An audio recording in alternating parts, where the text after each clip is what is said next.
प्राचीन भारत में एक गांव था जिसका नाम धर्मपुरी था।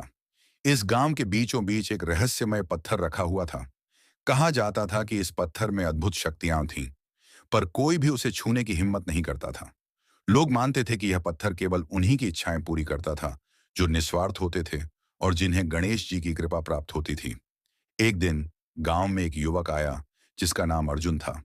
अर्जुन की मां बीमार थी और उसने सुना था कि वह पत्थर उसकी मां की बीमारी ठीक कर सकता है। अर्जुन ने ठान लिया कि वह इस पत्थर को छूकर अपनी मां को स्वस्थ करेगा। गांव वालों ने उसे बहुत समझाया कि यह पत्थर बहुत खतरनाक है, लेकिन अर्जुन ने अपना निश्चय नहीं बदला। अर्जुन ने गणेश जी की पूजा करने का निर्णय लिया। उसने अपनी सारी श्रद्धा से गणेश जी से प्रार्थना की। अचानक उसके सामने एक तेज प्रकाश फूटा और गणेश जी प्रकट हुए।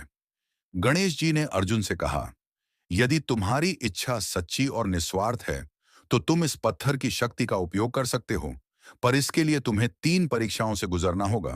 अर्जुन ने पत्थर को छुआ और पत्थर ने बोलना शुरू किया। पहला परीक्षण था निस्वार्थता। अर्जुन को एक भूखे व्यक्ति को देखना पड़ा। उसने बिना किसी संकोच के अपनी सारी रोटी उस व्यक्ति को दे दी। पत्थर ने कहा, तुमने निस्वार्थता साबित कर दी। दूसरा परीक्षण था दूसरों की मदद। अर्जुन को एक बच्चा मिला जो अपने माता पिता से बिछड़ गया था। अर्जुन ने उस बच्चे को उसके माता पिता से मिलवाया, जिससे वह बच्चा बहुत खुश हो गया।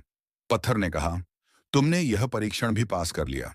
अंत में तीसरा और अंतिम परीक्षण था इच्छाओं का त्याग। पत्थर ने अर्जुन से पूछा, क्या तुम अपनी इच्छाओं को छोड़ सकते हो? अर्जुन ने जवाब दिया, मैं अपनी मां को ठीक करने के लिए किसी भी त्याग के लिए तैयार हूं।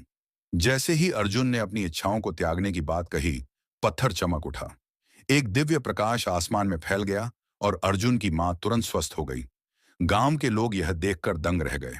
पत्थर ने कहा, मेरी शक्ति केवल उन्हीं के लिए है जिनका दिल सच्चा और निस्वार्थ है। अर्जुन ने अपनी मां को गले लगाया और गणेश जी का धन्यवाद किया। इस तरह अर्जुन ने साबित कर दिया कि सच्ची निस्वार्थता और दूसरों की भलाई के लिए किया गया कार्य किसी भी चुनौती का सामना कर सकता है।